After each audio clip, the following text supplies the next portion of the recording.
What if I told you the formulation secret big brands use to create elegant, lightweight lotions is actually really, really cheap and kind of ridiculously simple?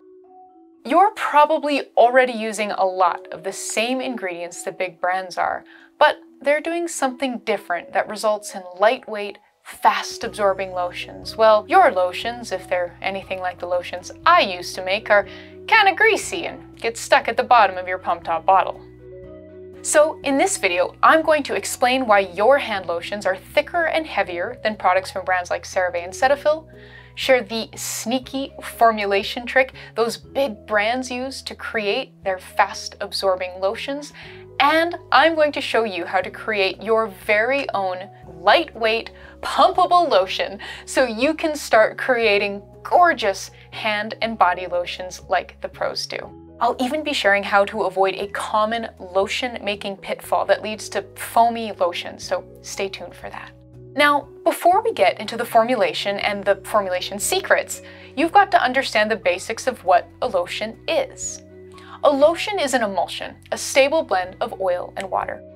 Creams are emulsions too. We generally think of lotions as being lighter and creams being richer.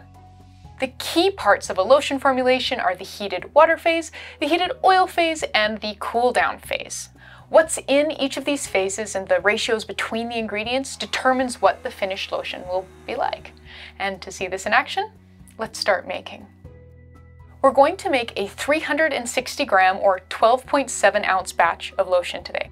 This is enough to fill 3 120 milliliter or 4 fluid ounce bottles. If you'd like to scale the formulation down, I've shared the full percentages in the description box below and linked to some helpful articles on scaling in the free partner blog post. We'll begin with our heated water phase. I've kept things really simple, so you'll just need 2 ingredients. To hydrate and moisturize the skin really effectively and cheaply, you'll need 36 grams vegetable glycerin. Our second ingredient is honestly kind of boring, but absolutely key to the formulation. Weigh out 236.16 grams distilled water, which hydrates the skin and ensures the lotion feels light. Up next is where the specialness happens, the heated oil phase. I want you to see if you can spot what is different about the heated oil phase for this particular lotion. Since this is an emulsion, we will of course need an emulsifier. I'm using 7.2 grams of emulsifying wax NF to keep this formulation as accessible as possible, but if you would like a natural alternative, I think Retamulse SCG would be a great choice. Up next, we need some rich, fatty, oily things that make this lotion moisturizing and substantial and not just sad and watery and drooly. For our primary oily thing, we're going to use an ingredient that is lightweight, really stable, and a perennial favorite of the pros. Medium chain triglycerides, also known as caprylic capric triglyceride. You'll need 32.4 grams. You can use a different liquid oil if you want to. Sunflower oil or apricot kernel oil would be nice choices, but if you do that, you'll need to make a small change to the formulation. More on that later. And lastly, to boost viscosity in a creamy but non-greasy way, you'll need 18 grams cetyl alcohol. And just a quick aside on cetyl alcohol, some people are wary of it in skincare because they associate the word alcohol with volatile drying alcohols like rubbing alcohol. But cetyl alcohol isn't that kind of alcohol at all. It's a fatty alcohol and it's actually moisturizing, so don't worry about it drying out your skin in this formulation or any other. Okay, so did you see what I did there that's different from most DIY lotions? There are actually a couple key differences, but they all hinge on one thing: the size of the oil phase. It's just 16%, including the emulsifying wax. Compare that to, say, an anhydrous body butter, which is nothing but oils and butters, so basically a 100% oil phase. 16% might seem really small in comparison, but that's the point. When I first started making, I wanted to include lots of gorgeous oils and butters in my emulsions because they were just so much more interesting than boring old water. In the years since though, I've learned that a smaller oil phase is essential if you want to make lighter, faster absorbing lotions that feel like professionally formulated hand lotions. This has the added benefit of lowering the cost of your formulations, as oils and butters cost more than water does. Now, I have also learned the hard way that small oil phases can make for really thin lotions, things that don't really feel like lotion at all. And that is where the cetearyl alcohol comes in.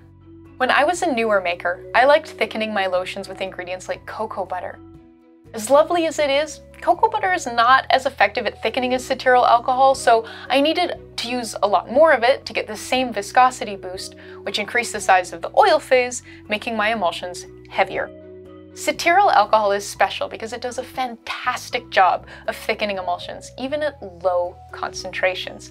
And it also adds some gorgeous creamy richness, so the lotion doesn't feel too light. That's why you'll find it in almost every hand cream on the market. I tried tons of different combinations of medium chain triglycerides and cetearyl alcohol before settling on this one. It is amazing how big of a difference just 1 or 2% can make. I've shared all those extra formulations with my early access and up patrons over on Patreon, so head over there if you'd like to check that out. Now that we've got all our ingredients, it's time to get making. This part is pretty straightforward, but I'll be sharing a couple important pointers so you don't accidentally turn the lotion into a weird frothy mess or chuck it out because you think it failed. Begin by combining the water and glycerin in one beaker and the emulsifying wax NF, medium chain triglycerides, and cetearyl alcohol in a second beaker. Make sure the beaker you put the heated oil phase ingredients in is large enough to hold the entire batch of lotion. So I'm using a 600 milliliter beaker for this 360 gram batch. Weigh the beaker holding the heated water phase and note that weight, and this is so you can replace any water lost during heating later on. I'm using my lab hot plate set to 1 notch above low here, but you could absolutely use a water bath on the stovetop instead. It's a good idea to cover the water phase to reduce evaporation. I'm using a watch glass, but you could easily use a bit of aluminum foil instead. Once the oil phase has melted and both phases are roughly the same temperature, this should take roughly 30-ish minutes, we're ready to start blending. Weigh the water phase and top it back up to its preheat weight with some distilled water. If you've covered the water phase, this should only be a drop or two of extra water. Pour the water phase into the heated oil phase and stir the mixture. Grab your immersion blender and start blending. Be sure to start slow so you don't spray hot lotion everywhere. After about 60 to 90 seconds of blending, switch to hand stirring. The mixture will still be really thin at this point, and that is okay. Hand stir until you notice the emulsion start to thicken a bit. It'll still be pretty thin, but it'll be more like unwhipped whipping cream than milk. You can use an ice bath to speed this part up if you want. As tempting as it can be, it is really important that you do not go back in with the blender at this point. If you do, you'll be immediately rewarded with a much thicker emulsion, but then you'll end up with a really frothy, aerated finished lotion like this. You've got to stop blending before the lotion is thick enough to support bubbles, or yeah, you're gonna get bubbles. Stir every now and then until the lotion is barely warm to the touch. I'll often carry my lotion to my desk and stir it while I'm working. Once the lotion is mostly cool, we can move on to the cool down phase. We'll weigh that last phase, which is just 2 or maybe 3 ingredients, into a small dish. First up, to ensure the lotion doesn't grow mold and get all kinds of gross, we need to use a preservative. So I'm using Liquid Germall Plus because it is super effective and it's pretty easy going about pH, meaning we don't have to pH test this beginner-friendly lotion. Weigh out 1.8 grams. Up next, something to make the lotion smell awesome. This is optional, but I sure have a lot of fun with this part, and I encourage you to have fun with it as well. Weigh out 1.44 grams of a fragrance oil or essential oil. This is 0.4%, so make sure whatever you choose is safe for leave-on use at that level. I'm using Brambleberry's new Elderberry and Evergreen fragrance oil. It smells exactly like picking out a Christmas tree with my family, and I am in love with it. And lastly, that change I mentioned earlier for if you swapped out the medium chain triglycerides for an oil like sunflower oil or apricot kernel oil.